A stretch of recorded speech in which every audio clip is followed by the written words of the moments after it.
to forget you, so I get alone in my bedroom. I hold up the mirror against you. I fight up with ways to regret you. Now I just wanna give and let go. It's hard enough to feel the outgrow. I wish I didn't let you so close. With you gone, I can see the air. Now I just wanna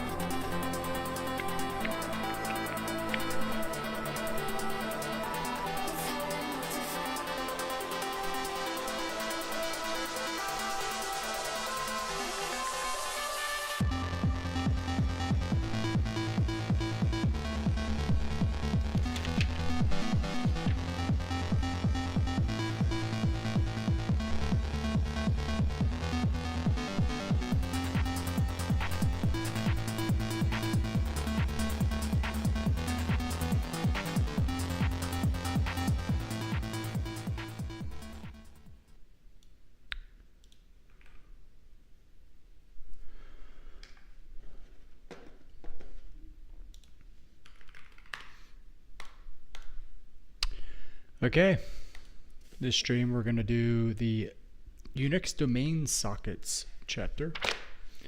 Let's get a peek at how long this one is. Maybe if I just pull out the sidebar here. So 77, 65, so about 12 pages. So I can do this in probably about an hour. So we'll probably get through this and then maybe one more chapter today. The next one will be, let's see, it's about 20-ish, 18 pages. So I think, let's see, it's 3. I want to go to 6. So what is that? That would be 20, 35 pages in 3 hours roughly. That's doable. So that'll be our goal, is to shoot for completing the fundamentals of TCP/IP networking as well as the Unix domain chapter. And we're not doing any exercises unless something piques my interest. All right. Cool. Let's go ahead and get started. This chapter, actually, let me get some extra light in here. Is that better? I'll turn it off. Alright, this chapter looks at the use of Unix domain sockets, which allow communication between processes on the same host. We discuss the use of both streams and datagram sockets in the Unix domain. We also describe the use of file permissions to control access to Unix domain sockets, the use of socket pair to create a pair of connected Unix domain sockets, and the Linux abstract socket namespace. I need something to fidget with. My marker's in the other room. I'm going to go get a highlighter here. If I don't have a highlighter to fidget with, I can't read. That's the rule.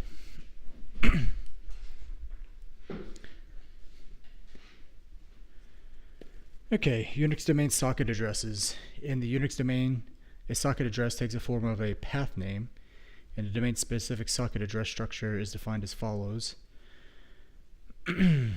So you got a socket adder. Its family will be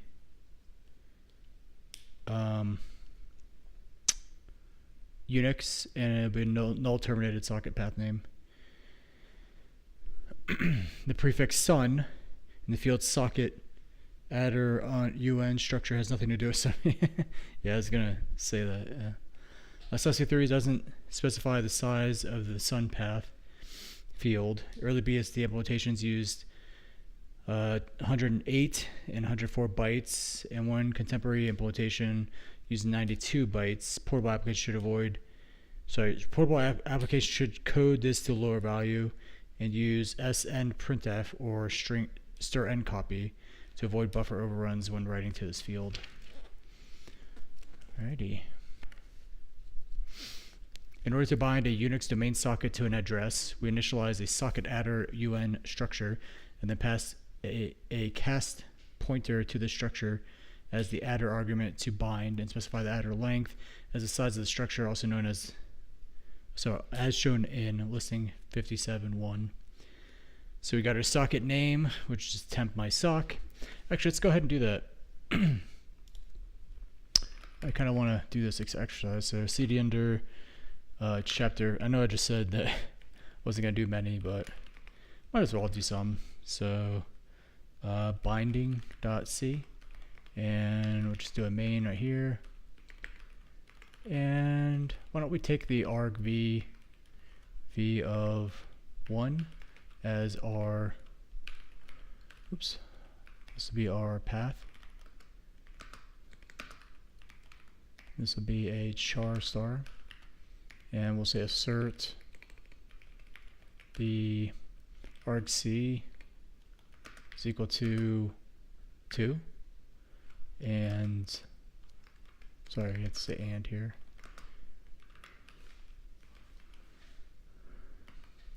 We don't really need that. Just assert it that way. Go in here, pound include our assert.h. Oops, assert.h. And we'll also pull in the standard lib to get our constant there. Now that we have our path, we're going to create our socket using AF Unix sock stream and 0. It gives us back our socket SFD. We'll just say FD int. Socket requires, what is this? Man sockets 2 socket sys socket go, and then what else? Oh, we should assert our FD is not equal to -1, and then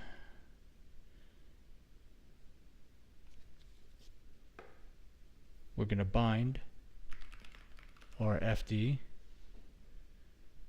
with a pointer to adder and size of something. So that's a general form.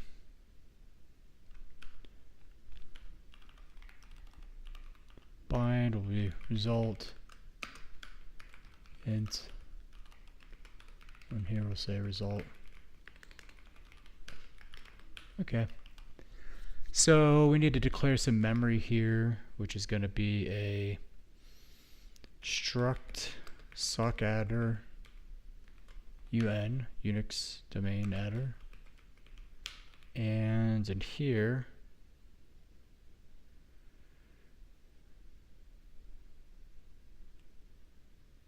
I think I can do like this, right?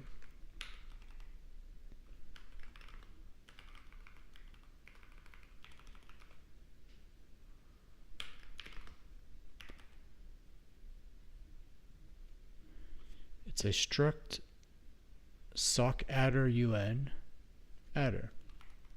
If I did like that, we'd be happy, right? Why is it not like, oh, it's a pointer maybe? No, it's the actual memory. Struct sock adder un. Do we get that from somewhere that we're missing? Man struct adder, sorry, sock adder un. So it should be in socket.h, right? Can I go to definition? No. Interesting. It's not able to find the sock adder un.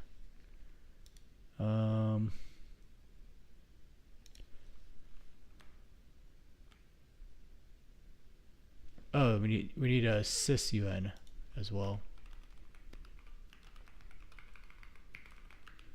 for Unix domain sockets. Okay, that fixes that. So now I go back here. So I think this thing zero initializes everything, and then you say the fields dot son family is equal to, I think it's like this, af underscore Unix. I'm not actually familiar with this syntax. And then dot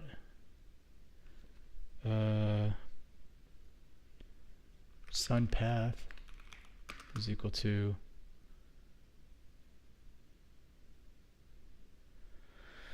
the path. Why not?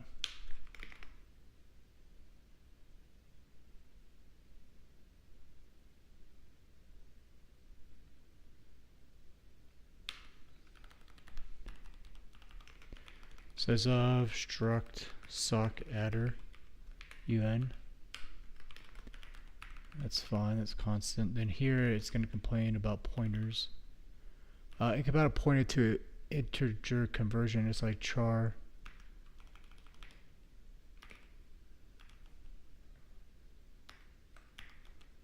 Yeah, but that really is a char star though, right?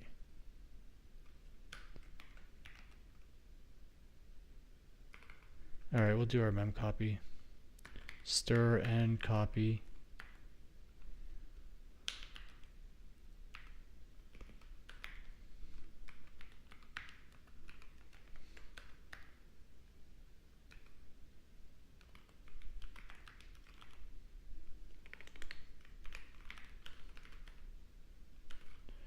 strn copy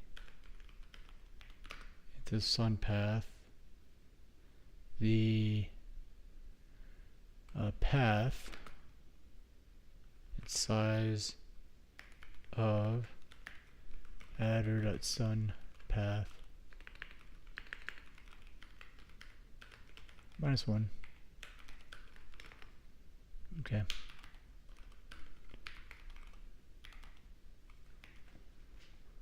Let's do a man stir n copy, and we gave it the location, the source,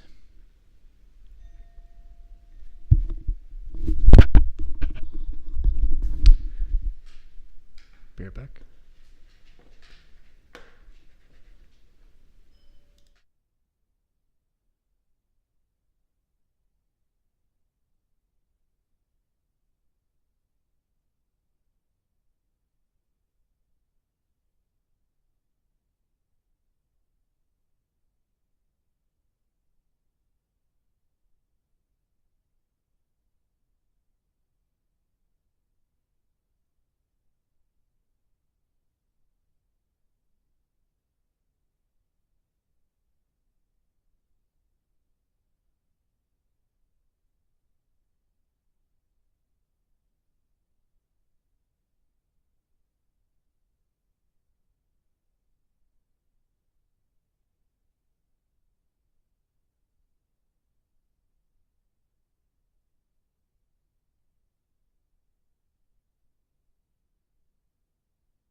Alrighty.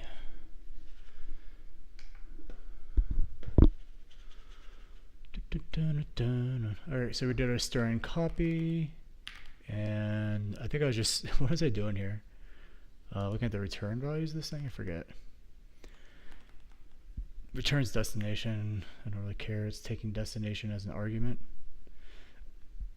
So I don't care about that. Alright. So that sets up the, I don't think I need to do a memset because I think this will zero initialize the struct. Say, will this zero init the struct, entire struct,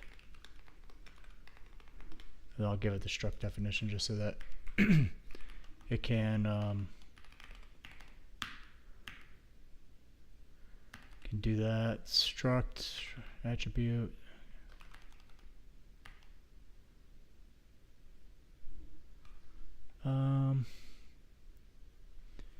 So do that. I'm gonna paste that in there. Go over to here. That's a prefix, so that's son. So it'd be son family, something like that, yeah.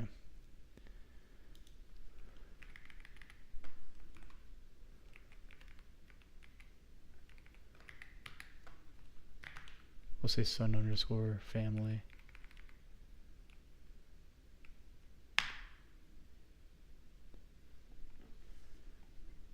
When you use a designated initializer, any fields you don't explicitly initialize or implicitly initialize, as I thought. Yeah, it's all that memset stuff you don't have to do anymore, which is nice. Beautiful. I love C. The advancements in C. Oh, this is in C99.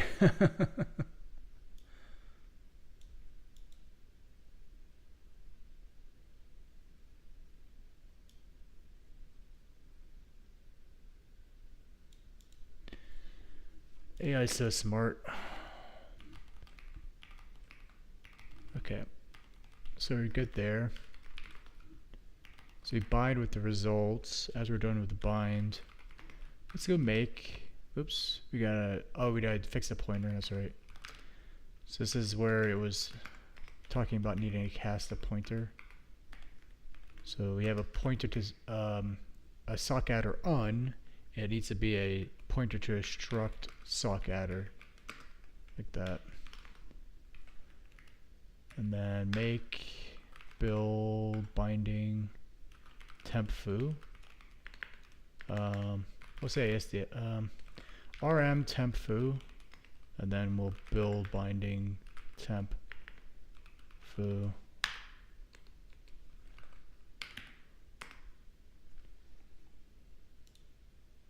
Okay.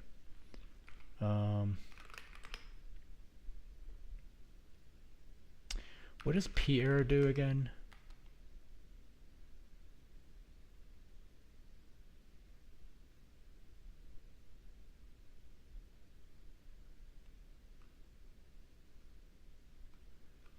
Is there a p-error string? How do I get the string used for p-error?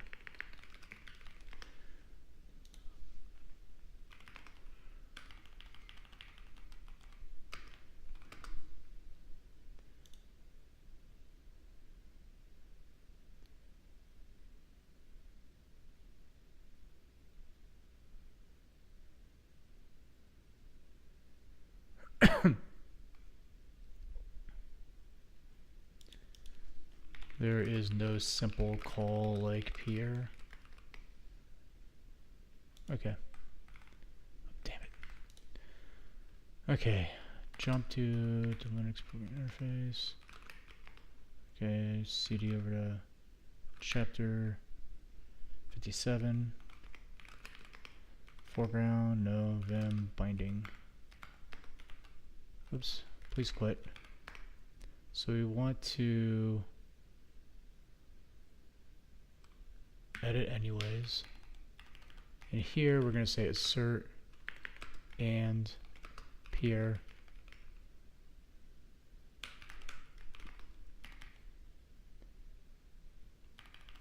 PR comes from standard IO, I think.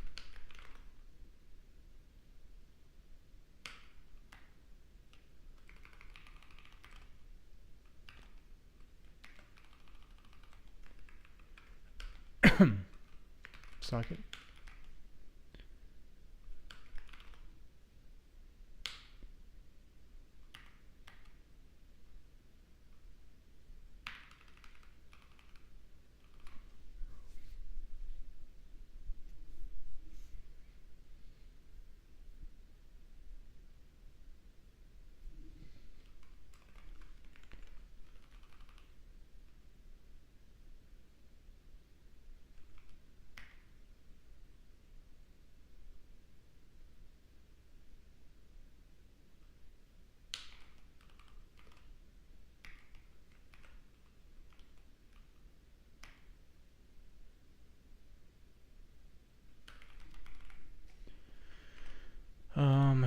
Is there a way to assert a, say, NC, is there an easy way to assert some value expression, and if the assertion fails, print the error no via peer or something similar?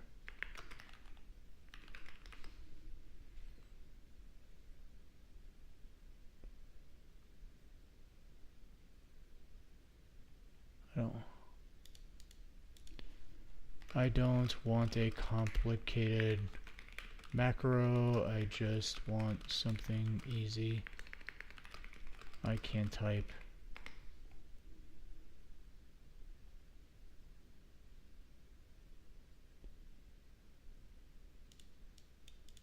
Peer abort.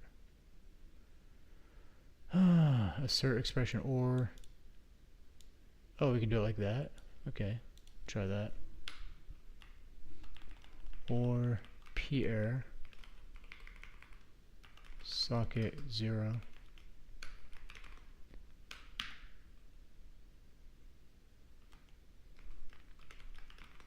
Hey, look at that.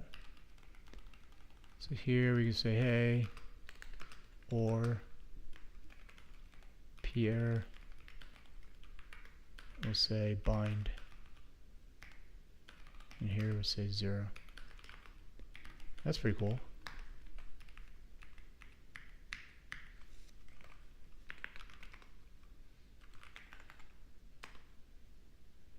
Yeah. So we assertion failed.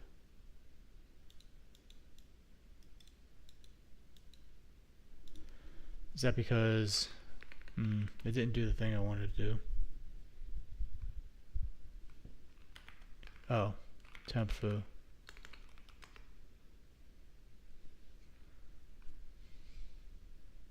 Bind already in use. There we go.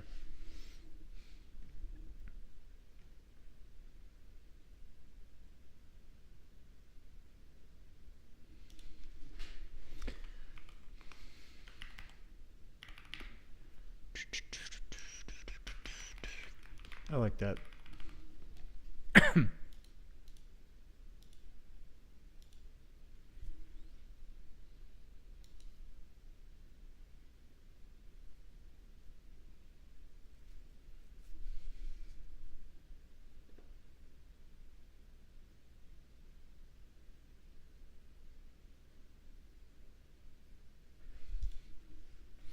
Let's see, man error.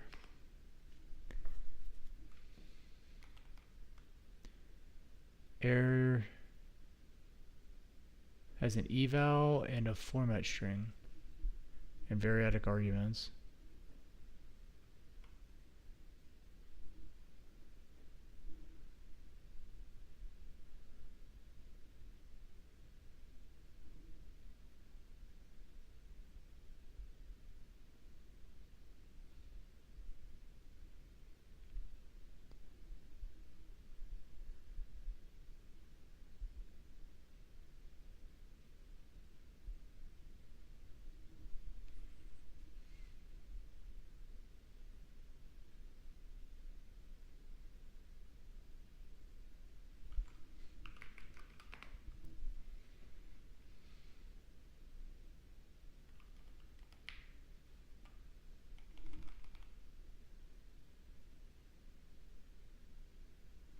I like the assert with p error.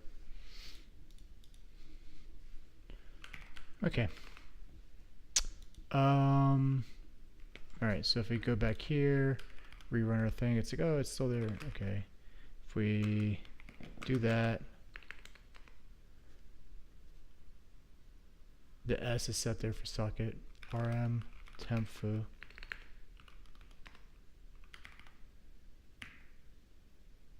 There we go. Succeeds, and then the binding fails because it's already in use.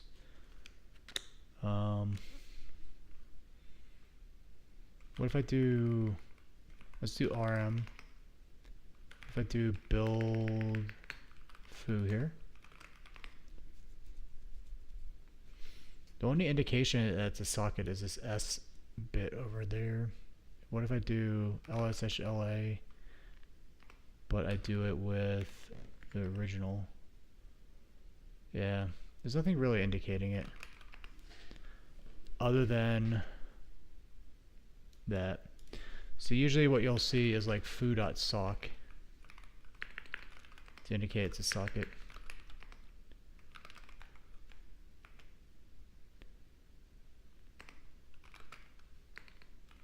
Okay. Alright, so that takes care of binding. Let's go back to here. The use of the memset call listing 57.1 ensures that all the structure fields have the value 0. Subsequent stirring copy call takes advantage of this by specifying its final argument as one less than the size of the assigned path field to ensure that this field always has a terminating null byte. Using memset to zero out the entire structure rather than initializing individual fields ensures that any non-standard fields that are provided by some implementations are also zero initialized. The BSD-derived function b0 is an alternative to memset for zeroing the contents of a structure. SUSD3 specifies b0 and the related b copy, which is similar to memmove but marks both functions legacy. Noting that memset and memmove are preferred, SUSD3 removes the specification for b0 and b copy. When used to bind a Unix domain socket, bind creates an entry in the file system. Thus, a directory specified as part of the socket path name needs to be accessible and writable. The ownership of the file is determined according to the usual rules for file creation. The file is marked as a socket. When stat is applied to this path name, it returns the values ifsock in file type component of the stmode field of the stat structure. When listed with ls-li, a Unix domain socket is shown with this type S in the first column, and ls-f appends a equal sign to the socket path name. Although Unix domain sockets are identified by path names, I/O on these sockets doesn't involve operations on the underlying device. The following points are worth noting about binding a Unix domain socket. We can't bind a socket to an existing path name. Bind fails with the error adder in use, which you saw by running it twice. It is usual to bind a socket to an absolute path name so that the socket resides at a fixed address in the file system. Using a relative path name is possible but unusual because it requires that an application that wants to connect to the socket to know the current working directory of the application that performed the bind. A socket may be bound to only one path name. Conversely, a path name can be bound to only one socket.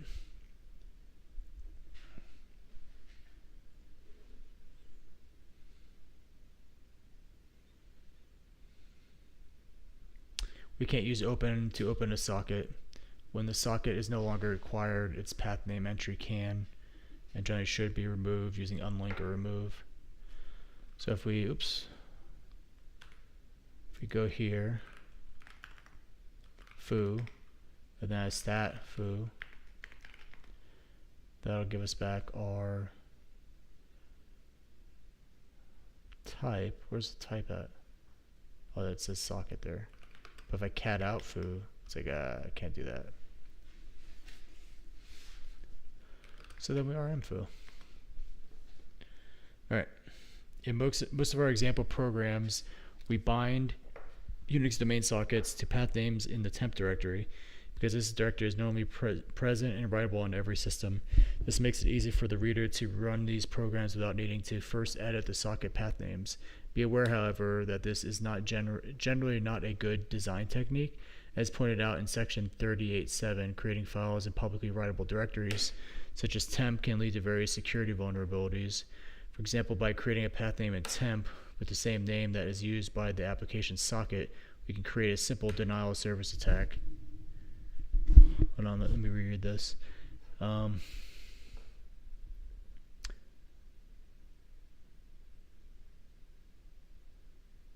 Real-world applications should bind to Unix domain sockets to absolute path names in suitably secured directories. Stream sockets in the Unix domain. We now present a simple client-server application that uses stream sockets in the Unix domain. The client program connects to the server and uses the connection to transfer data from its standard input to the server. Server program listing 57.3 accepts client connections and transfers all data sent to the connection by the client to standard output. The server is a simple example of an iterative server, a server that handles one client at a time before proceeding to the next client. We consider server design in more detail in chapter 60. Listing 57.2 is the header file used by both of these programs.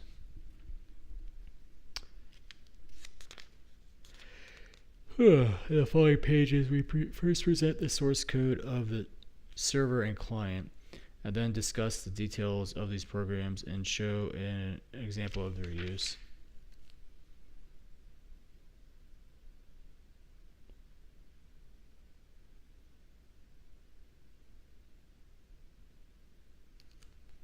I wonder.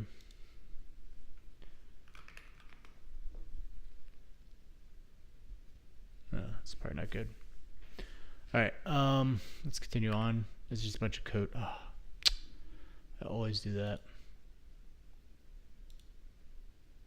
All right. So this is just a bunch of code, 2 pages worth. Let's go ahead and read through it. So we call socket to get our file descriptor. We then remove the socket. No. Yeah, we remove the socket if it exists, so we can rebind to it. We then set up our adder structure, call bind, listen, and then we go into infinite loop and we accept a connection. Each connection we then read. And then we do writes. So basically an echo server. We're reading from the connection into buffer, and then we're writing the same buffer, the amount that we read out. And then at the end, we close the connection and we accept the next one. And then this is the client. The client creates a socket, sets up its adder, calls connect on the socket with the adder, and then does a similar thing.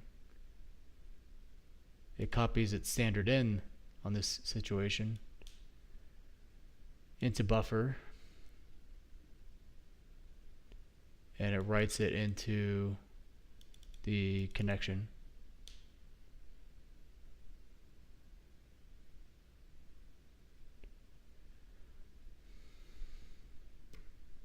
And then exits. Let's see the server program shown listing 57.3. The server performs the following steps: create a socket, remove an existing file within the same path name as that to which we want to bind the socket. Construct an address structure for the server socket, bind the socket to that address, and mark the socket as a listening socket. Execute an infinite loop to handle incoming client requests. Each loop iteration performs the following steps: accepts a connection, obtain a new socket. For the connection, read all the data from the connected socket and write it to standard output. Close the connected socket. The server must be terminated manually by sending it a signal. The client program performs the following steps: create a socket, construct the address structure of the server socket, and connect to the socket that at that address, execute a loop that copies its standard out input to the socket connection. Upon encountering in a file in its standard input, the client terminates, with the result that the socket is closed and the server sees end of file when reading from the socket on the other end of the connection.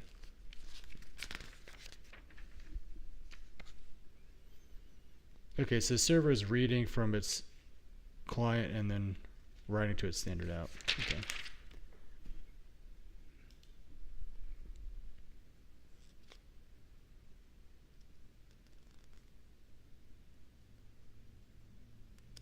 The following shell session log demonstrates the use of this program. We begin by running the server in the background. So they run it, piping its output to B.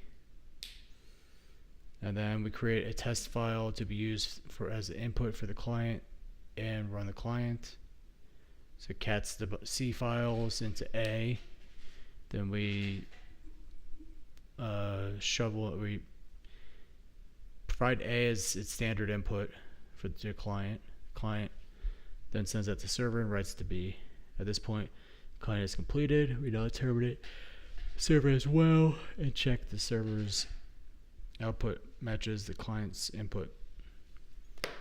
So they just kill %1. I would have foregrounded Control-C'd it. And then you diff the two and they're the same. The diff command produces no output, indicating that input and output files are identical. Note that after the server terminates, the socket path name continues to exist.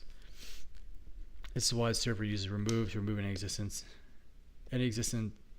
instance of the socket path name before calling bind. Assuming we have appropriate permissions, this remove call would remove any type of file with this path name, even if it was a socket. If we did not do this, then the bind call would fail if a previous invocation of the server had already created the socket path name. Boop. Datagram sockets in the Unix domain. In the generic description of datagram sockets that we provide in section 56.6, we stated that communication using datagram sockets is unreliable. This is the case for datagrams transferred over a network. However, the Unix domain socket's datagram transmission is carried out within the kernel and is reliable. All messages are delivered in order and unduplicated.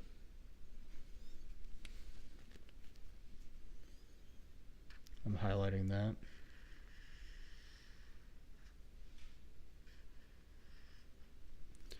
Maximum datagram size for Unix domain datagram sockets. Substitute 3 doesn't specify a maximum size for datagrams sent via Unix domain socket. On Linux, we can send quite large datagrams. The limits are controlled via the send buff socket option and various proc files as described in socket manual page. However, some other Unix implementations impose lower limits, such as 2048 bytes. Portable applications employing Unix domain datagram sockets should consider imposing a lower upper limit on the size of datagrams used. Example program listing 57.6 and 57.7 show a simple client-server application using Unix domain datagram sockets.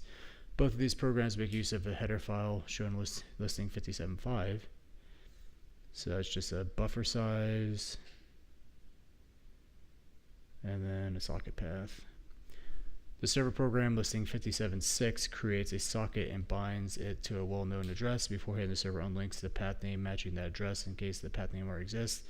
Server then enters an infinite loop using receive from to receive datagrams to the clients, converting the received text to uppercase and returning the converted text to the client using the address obtained via receive from. The client program creates a socket and binds a socket to an address so that the server can send its reply.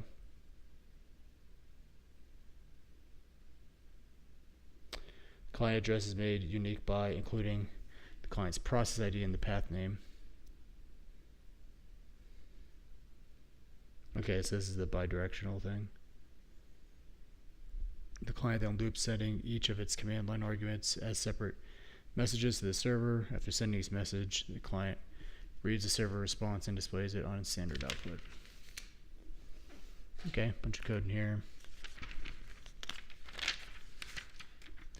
Because there's so much code and it's easy to read code, this chapter is going by really fast. So this is the server. We create a socket, We remove the previous socket if it exists. We set up our adder. We call our bind. We go into infinite loop. We call receive from. And it's going to write its stuff into the CL adder, the client adder. And then we convert every byte to an uppercase byte. And then we send that buffer to the client itself. So we received from, which gave us the client adder, gave us the number of bytes that we received, gave us the buffer. Like it wrote into our buffer. Yeah. And then we use that information to then send to the client, the buffer, and number of bytes. The client basically creates a socket, binds the socket. I guess, yeah. This is where I'm kind of like wondering. So it got the adder from this guy. I'm actually gonna pull this down. Sockets UD ucase SV. Let's pull this down. Hold on. Let's go to here.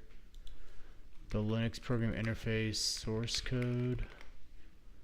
And in here, we have to do some stuff.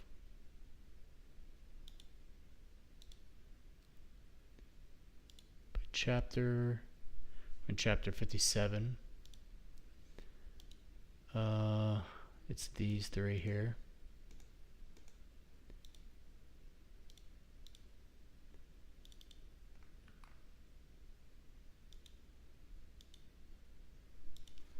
mkdir-p ref sockets. /LA.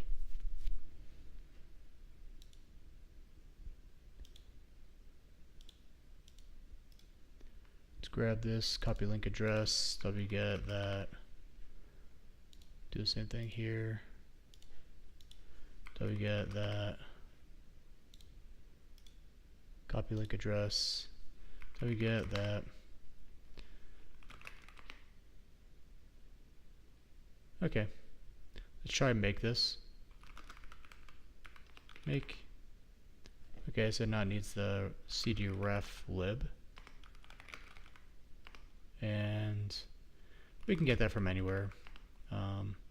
Find type D lib. Sorry.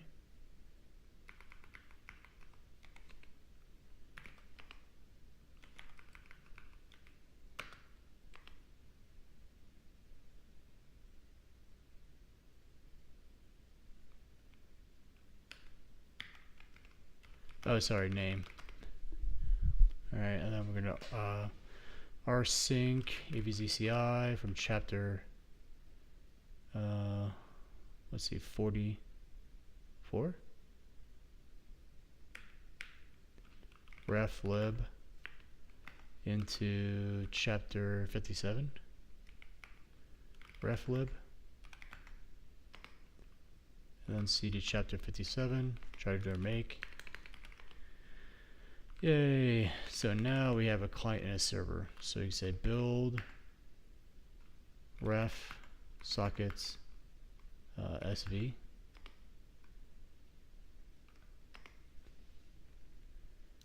Jump to chapter 57, build ref sockets client. And here I'm going to say echo 1, 2, ASDF 4.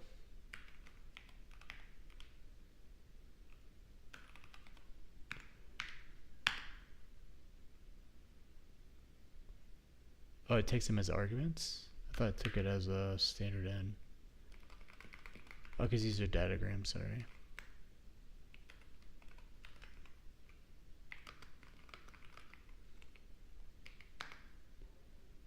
There we go. So why did I pull down the code again? Oh, I wanted to do some modifications to it. So in the server, I want to print out the socket adder for the client. So this would be server or sv.c, and we'll see C adder, CL adder.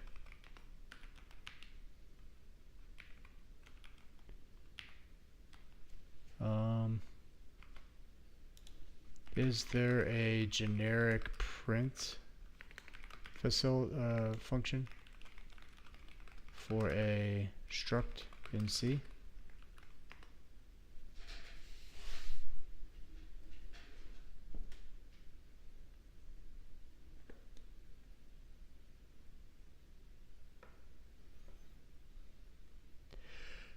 Oh.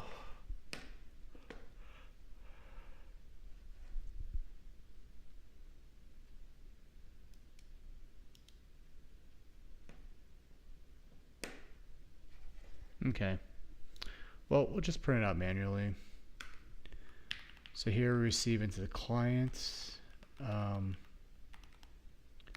Printf here. We'll say CL adder, and we'll do a new line there, and we'll give it the CL adder dot path, sun path.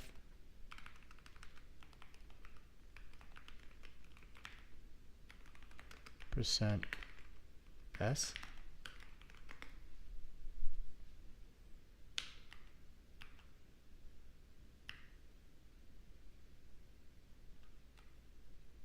Oh, hopefully the header files take care of that. Make. Okay, so now we can kill this, restart it.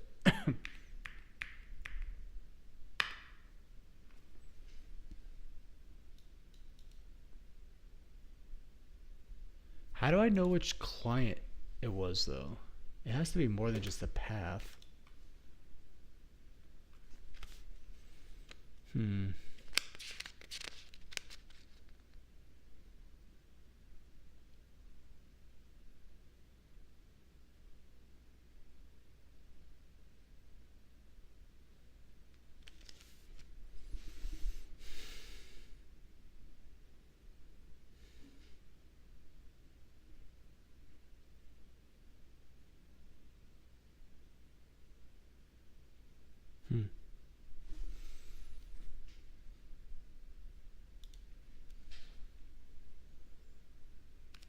I just got super tired for some reason.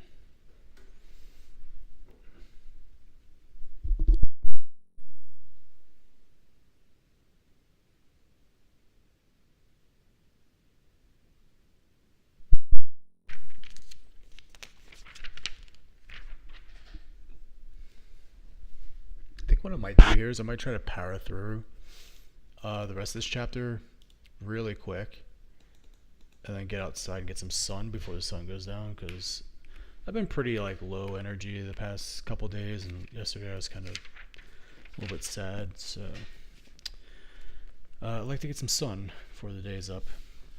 The following shell session log demonstrates use of server, client server, makes sense. The second invocation of the client program was designed to show that when a receive from call specifies a length defined in listing 57.5 with the value 10, that is shorter than the message size, the message is silently truncated. We can see that this truncation occurred because the server prints a message saying it received just 10 bytes, while the message sent to the client consisted of 12 bytes. Unix domain socket permissions. The ownership and permissions of the socket file determine which processes are able to communicate with the socket. To connect to a Unix domain stream socket, write permission is required on the socket file. To send a datagram to Unix domain socket, write permission is required on a socket file. Makes sense. To connect a stream or to write to a datagram. In addition, execute search permission is required on each of the directories in the socket path name. By default, a socket is created using bind with all permissions granted to owner, user, group, and other. To change this, we can precede the call to bind with a call to umask to disable the permissions that we don't wish to grant. Some systems ignore the permission on the socket file. Susty3 allows this. Thus, we can't portably use socket file permissions to control access to the socket, although we can portably use permissions on the hosting directory for that purpose. Creating a connected socket pair. Sometimes it's useful for a single process to create a pair of sockets and connect them together. This can be done using two calls, socket and a call to bind, and then other calls to listen, connect, and accept for stream sockets, or a call to connect for datagram sockets. The socket pair system call provides a shorthand for this operation. So socket pair, domain type, protocol, and then you give it the array of socket file descriptors to write to. This socket pair system call can be used only in the Unix domain. That is, domain must be specified as Unix. The restriction applies on most implementations and is logical since the socket pair is created on a single host system. The socket type may be specified as either socket dgram or socket stream. The protocol argument must be specified as 0. Socket fd array returns the file descriptors referring to the two connected sockets. Specifying type as socket stream creates the equivalent of a bidirectional pipe, also known as a stream pipe. Each socket can be used for both reading and writing, and separate data channels flow in each direction between the two sockets. On BSD, derived implementations, pipe is implemented as a call to socket pair. Yeah, I was going to say it's very similar to pipe.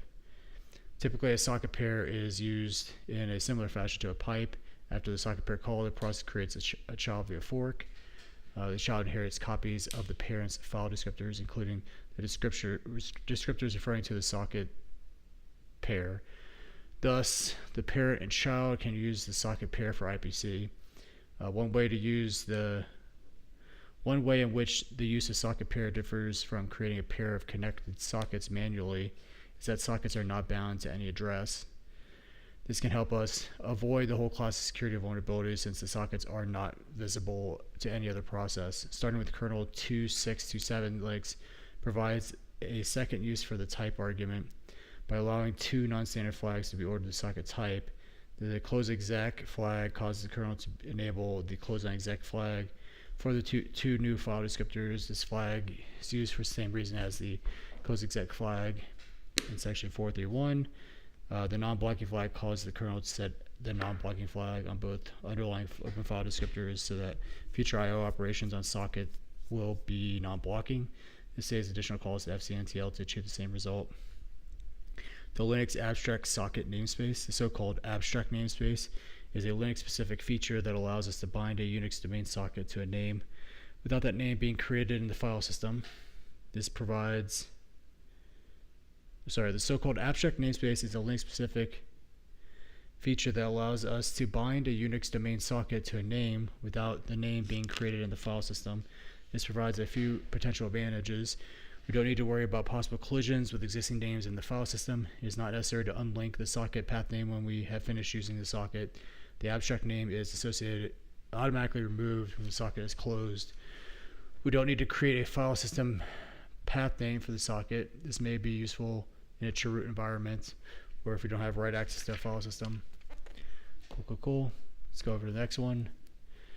To create an abstract binding, we specify the first byte of the sun path field as null byte. This distinguishes abstract socket names from conventional Unix domain socket path names, which consist of a string of one or more non-null bytes terminated by a null byte. This name of the abstract socket is then defined by the remaining bytes, including all null bytes, in sun path up to the length defined for the size of the address structure. The fact that an initial null byte is used to distinguish the abstract socket name from the conventional socket name can have an unusual consequence. Suppose that variable name happens to point to 0 length size, and that we attempt to bind a Unix domain socket to a sun path initialized as follows. On Linux, we inadvertently create an abstract socket binding. However, such a code sequence is probably unintentional. On other Unix implementations, subsequent bind would fail. Summary: Unix domain sockets allow connections between applications on the same host. The Unix domain supports both stream and datagram sockets. The Unix domain socket is identified by path name in the file system. File permissions can be used to control access to a Unix domain socket.